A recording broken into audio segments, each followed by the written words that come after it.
谁说痛风、高血糖的长辈晚上绝对不能碰水果？认准这8种低糖低嘌呤水果，饭后限量吃几口，温和护肾不伤身。很多人都搞错了，以为晚上吃水果就是在给肾脏加班。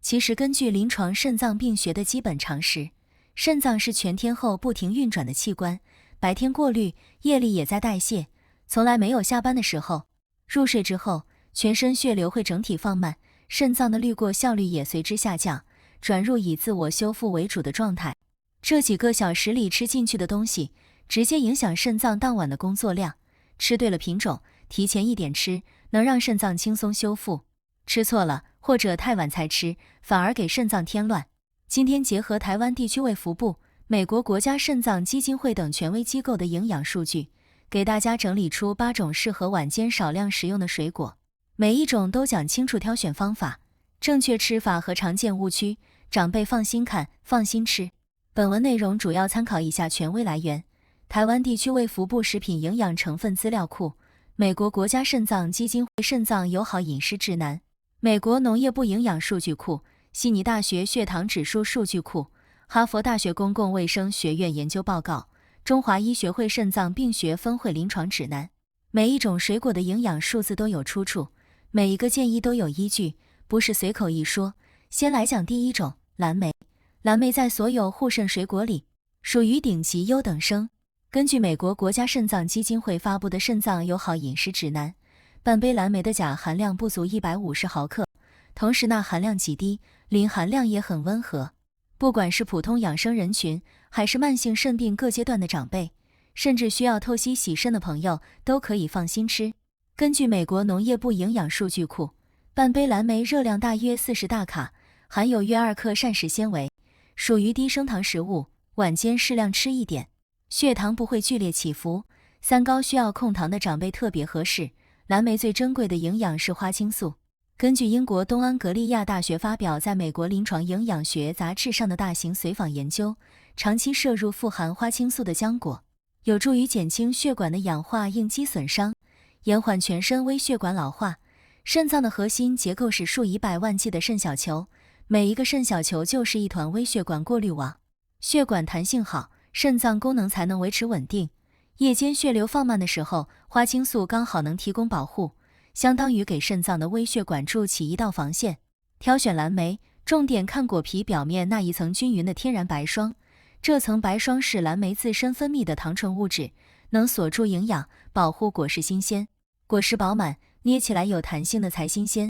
港澳或海外超市购买，优先选有机认证的智利或北美进口蓝莓。表皮发亮，白霜掉光的不要买，大多已经存放很久了。最佳食用时间是睡前1个半小时到2个小时，生吃半杯即可。很多长辈晚间肠胃偏寒，千万不要直接吃刚从冰箱拿出来的蓝莓，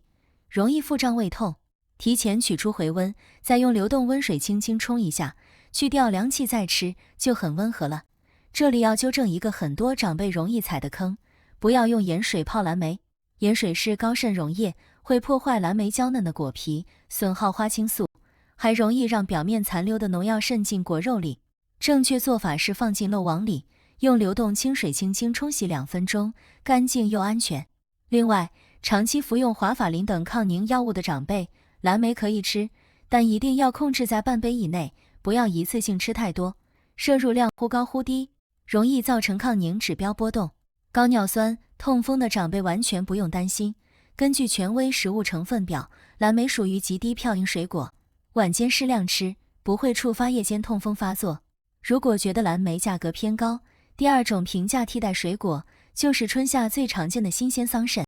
桑葚同样富含花青素，对肾脏微血管有类似的保护效果。根据台湾地区卫福部食品营养成分资料库，每100克新鲜桑葚钾含量约为271毫克，在临床营养学分类中，这已经接近中高钾水果的范围。肾病长辈需要严格控制分量，每次只能吃几颗，不能像蓝莓那样吃半杯。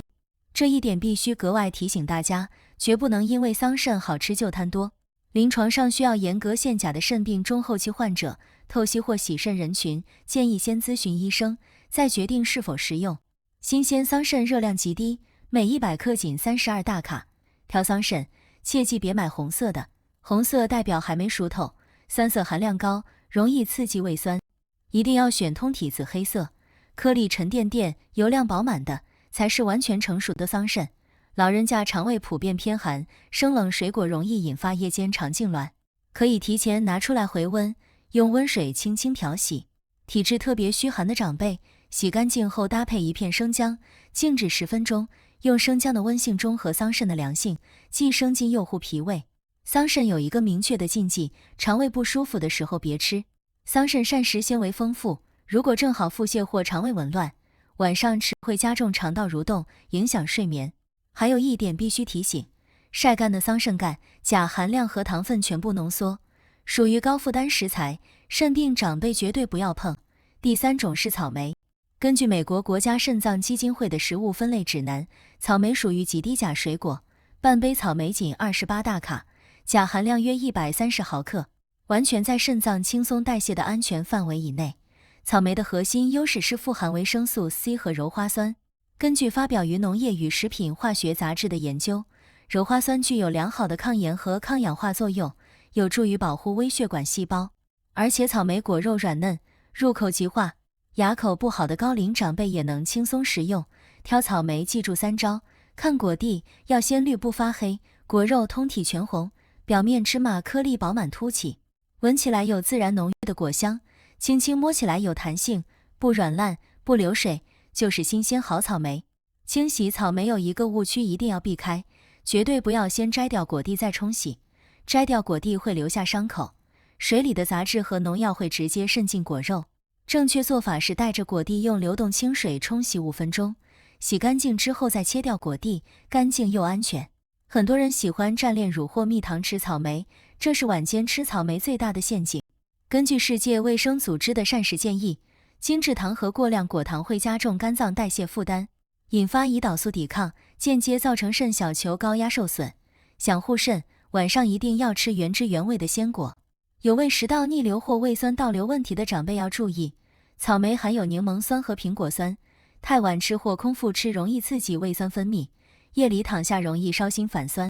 建议把食用时间提前到睡前2个小时，吃完简单漱个口，保护食道和牙釉质。有草酸钙结石病史的长辈，草莓含有微量草酸，晚上控制在3-4颗以内，吃完多喝2口温水，帮助稀释尿液。第4种是红葡萄和紫葡萄。葡萄的护肾精华大多藏在果皮里，白藜芦醇和原花青素都集中在这一层。很多肾功能不全、透析洗肾、容易水肿的长辈，医生会严格要求控制饮水量，稍微多喝一点就容易水肿胸闷，夜里嘴巴干得发苦，却不敢喝水，翻来覆去睡不着。这时候可以在晚餐后或睡前1个半小时，洗干净4-5颗常温红葡萄，连皮一起慢慢咬。根据临床护理学经验，慢慢咀嚼可以刺激唾液腺分泌唾液。根据美国农业部数据，葡萄皮含有的膳食纤维也能帮助身体锁住水分，不用主动大量喝水，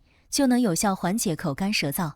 但要特别注意，葡萄本身含有水分，并非完全零水量，需要严格限水的透析患者、少尿人群，一定要把这几颗葡萄的水分算进全天饮水配额里，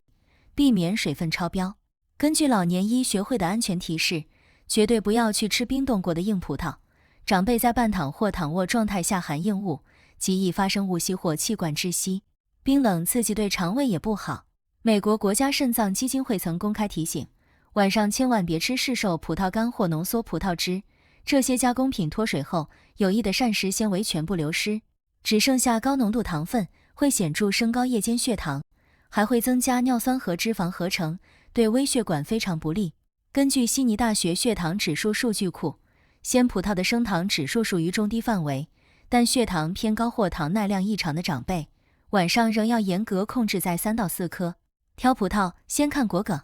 翠绿有韧性的果梗说明新鲜，干枯发黑细脆的放了很久了，轻轻提起来晃一下，果粒轻易脱落的说明已经变质。优先选表面有均匀白色果粉的，这层果粉含有天然营养，最适合连皮一起吃。第5种是苹果。老话说1天1苹果，医生远离我，放在肾脏养护上同样适用。根据台湾地区卫福部营养资料库，苹果是标准的极低钾、低钠、低磷水果，一颗中等大小的苹果热量约80到95大卡。最核心的护肾营养是果皮和果肉里的可溶性膳食纤维和果胶。根据美国糖尿病协会发布的临床饮食指南，适量补充可溶性膳食纤维，能在肠道形成保护膜，放缓糖分吸收速度，让血糖保持平稳。血糖稳，肾脏血管承受的压力就小，特别适合三高、早期肾病、需要同时控糖护肾的长辈。挑苹果，用手指轻轻弹一下果实，声音清脆有回响的水分足，果胶好；声音沉闷，摸起来发软的，放久了口感粉松，营养打折。表皮摸起来异常粘手，光亮如镜面的，大多打了工业蜡，尽量避开。根据哈佛大学公共卫生学院的研究报告，苹果果皮的抗氧化能力远高于果肉，削皮吃等于丢掉了最珍贵的果胶。担心农残的长辈，用温水加少量小苏打粉轻轻搓洗表皮，再用流水冲干净，就可以放心带皮吃了。这里必须纠正一个很多长辈容易犯的误区，不要把苹果榨汁喝，榨汁会滤掉全部果胶和膳食纤维，只剩下浓缩糖分，喝下去只会升高血糖，加重脂肪肝和尿酸，反而伤肾。另外，有人喜欢把苹果蒸熟吃，但根据食品科学与营养学研究，苹果蒸熟后细胞壁被破坏，其中的糖分更容易被快速吸收，升糖速度反而变快。需要控糖的长辈，还是更建议生吃鲜苹果。晚餐后1小时吃1/4到半颗就足够，不要吃整颗，避免腹胀影响睡眠。第6种是水梨，台湾在地的高阶梨、新世纪梨，或者海外常见的风水梨、新高梨都算水梨。水分高，电解质极低。根据权威食物成分表，每100克水梨仅42大卡。不过正因为水梨含水量超过86%，自带轻微的利尿效果，所以吃梨的时间非常讲究。根据老年泌尿科的临床观察，对于夜尿多、频尿、前列腺肥大或睡眠质量差的长辈，睡前吃1整颗生梨会明显增加夜间尿量，不但睡不好，还容易因为起夜时血压波动或摸黑走路引发跌倒风险。这类长辈如果晚上觉得嘴巴干，在晚餐后或睡前2个小时吃2-3薄片润润喉咙即可，千万不要贪多。脾胃虚寒、吃凉容易腹泻的长辈不适合生吃水梨，可以把水梨洗净，切下顶部当盖子，挖出梨核，中间放2颗枸杞和1片百合，盖上梨盖，隔水蒸20分钟，蒸熟的梨性质温和。晚餐时吃几口，生津润喉又不伤脾胃。需要注意的是，根据现代营养学关于果糖代谢的临床研究，水梨含有的果糖在夜间不活动时，更容易在肝脏转化为脂肪，对控尿酸和控血糖并不算绝对友好。无论生吃还是蒸熟，有痛风或高血糖的长辈都要严格控制分量。挑水梨选果形圆润、手感沉甸甸的，代表水分充足，果皮偏薄，梨头细小，无颗碰发黑的才是上品。第7种是被称为台湾之光的莲雾，屏东黑珍珠、黑金刚品质最佳，在港澳和海外华人超市也属于高端养生水果。莲雾是典型的高水低钾水果，含水量超过90%。根据台湾地区卫福部食品营养成分资料库，每100克莲雾钾含量仅约95毫克，在临床营养学上属于非常安全的低钾梯队，热量不到30大卡，高纤低糖。晚餐后肚子空空，想吃点甜味解馋，又怕伤肾升血糖的长辈，吃莲雾再合适不过。它几乎不增加肾脏排钾负担，口感脆甜，是非常理想的晚间护肾小食。选购莲雾，记住这句口诀：红透黑底，四瓣平展。果皮颜色越深，红的发亮甚至发黑，代表日照充足，营养和糖分积累最足。底部四瓣越平整张开，说明果实发育越成熟，果肉扎实不空不发棉。莲雾不用削皮，果皮薄且营养丰富。但有一个所有人都容易忽略的卫生问题。根据食品安全检测提示，莲雾底部的凹陷四瓣处最容易积藏污垢、细菌和农残，简单冲洗根本洗不干净。很多长辈直接整颗啃，很容易吃进脏东西，引发急性肠胃炎。正确做法是先切掉底部凹陷部位，再用流动清水冲洗干净，切片食用更安心。再次提醒，根据肾脏病临床护理指南，中末期肾病、透析洗肾、严重水肿或需要严格限水的长辈要格外注意。一颗中等大小的莲雾水分接近100毫升，吃一颗就等于喝了近100毫升水。这类长辈每次只吃1到2薄片，并且必须计入全天总饮水量，绝不能多吃。脾胃虚寒、容易腹泻的长辈，晚餐后吃半颗即可，避免寒凉加重肠鸣。第8种是被很多人低估的控糖护肾王者——芭乐。港澳和海外也称番石榴，高纤、低糖、低热量，最突出的优势是维生素 C 含量极高。根据台湾地区食药署食品营养成分资料库，每100克珍珠芭乐维生素 C 含量可达193毫克，土芭乐约138毫克。根据权威营养学研究，高浓度的维生素 C 具有强大的抗氧化能力，能清除体内自由基，保护血管。根据悉尼大学血糖指数数据库，芭乐的升糖指数属于很低的范围。控糖的核心原因在于超高的膳食纤维含量和本身的低糖特性，是糖尿病长辈非常适合的夜间养生水果。挑芭乐，选表皮颗粒饱满、颜色淡绿或黄绿、手感沉甸甸、果肉厚实爽脆的。表皮过于光滑发白发亮的是未成熟的，口感生硬发涩，摸起来发软的存放太久。维生素 C 已经大量流失，不建议购买。这里要纠正一个长辈的常见误区，很多人觉得芭乐籽扔掉可惜，连籽一起啃。其实根据肠胃科的临床提示，对于消化功能退化的老年人、长期便秘或肠胃动力弱的长辈，坚硬的芭乐籽很难被胃酸消化，堆积在肠道里会吸水膨胀，加重便秘，排便用力会显著升高腹压和血压，对血管造成冲击。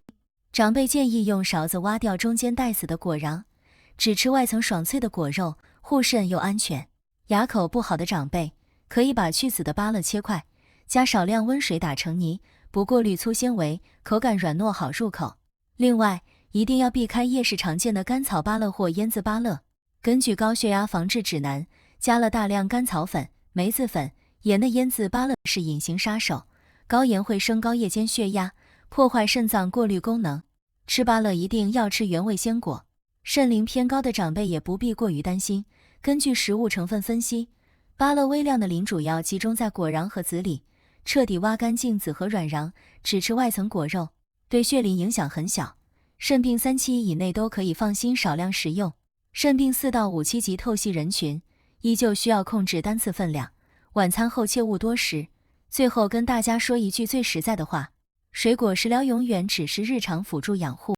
绝对不能替代正规医院的治疗和医嘱。给大家分清楚适用人群，避免乱吃反而伤身。肾功能完全正常，只是日常养生的朋友，可以按照文中的方法，在晚间少量尝试，循序渐进。根据中华医学会肾脏病学分会等两岸3地权威临床指南，慢性肾病1到3期的长辈，要结合自己的血钾和血磷指标，在营养师指导下控制每日水果总量，不要一次性叠加多种水果同时吃。肾病4到5期，透析洗肾，严重水肿或需要严格限水的长辈，本文仅做参考，所有饮食分量和吃法必须完全遵从肾脏内科医生和专属营养师的安排，绝对不能自行更改饮食或擅自停药。另外，长期服用降压药，特别是普利类或沙坦类血压药的长辈，这类药物本身会升高血钾，若同时大量食用水果，必须定期监测血钾，具体请咨询医生。想要养好肾脏，除了吃对水果，更要戒掉熬夜、重盐、重油的饮食习惯，不乱吃止痛药，不随便使用来路不明的偏方草药，饮食有度，作息规律，搭配这份温和的晚间水果指南，才是稳妥适合长辈的长期养生方式。觉得内容实用，就收藏转发给家里的长辈和亲人，一起养好身体，安稳起居，身体健康。我们下期再见。